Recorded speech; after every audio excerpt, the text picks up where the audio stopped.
নমস্কার বন্ধুরা, আজ দীঘা থেকে নিয়ে আসা ক্র্যাব কারি বানিয়েছি। আর ছোট্ট করে রেসিপিটা তোমাদের সাথে শেয়ার করেছি।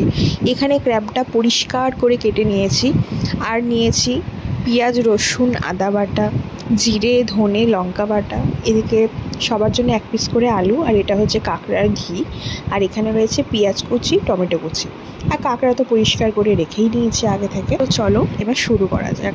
আমি কিন্তু খুব বেশি মশলা দিয়ে রান্না করব না, যতটুকু দরকার ততটা দিয়েই রান্না করব।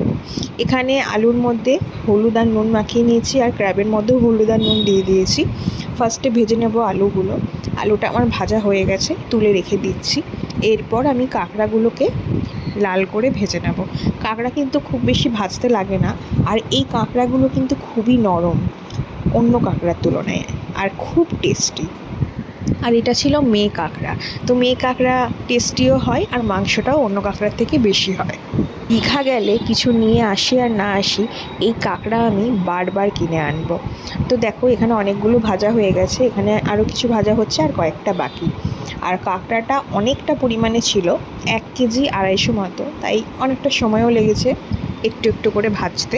এরপর ওই তেলে তেজপাতা দিয়ে পেঁয়াজটা দিয়ে নিয়েছি। পেঁয়াজটি একটু ভাজা হয়ে গেলে দিয়েছি টমেটো, আর টমেটোর ওপর একটু নুন দিয়ে নিয়েছি। তারপর মাংসের মশলা যেরকমভাবে আমরা কষাই, সেইভাবে মশলা কষানোর পর কাঁকড়াটা অ্যাড করেছি। সেটা আমি ভিডিওতে দেখাতে পারিনি, কারণ একা ভিডিও করছিলাম, আর অনেকটা কাঁকড়া ছিল, তো এক হাতে ফোন ধরে ভিডিও করাটা সম্ভব হচ্ছিল না, তাই ভয়েসেই তোমাদের বলে দিলাম। আমার রান্নার রেসিপি তোমাদের কেমন লাগে কমেন্ট করে কিন্তু জানাবে। আজকে স্পেশাল ক্র্যাব কারি একদম রেডি হয়ে গেছে।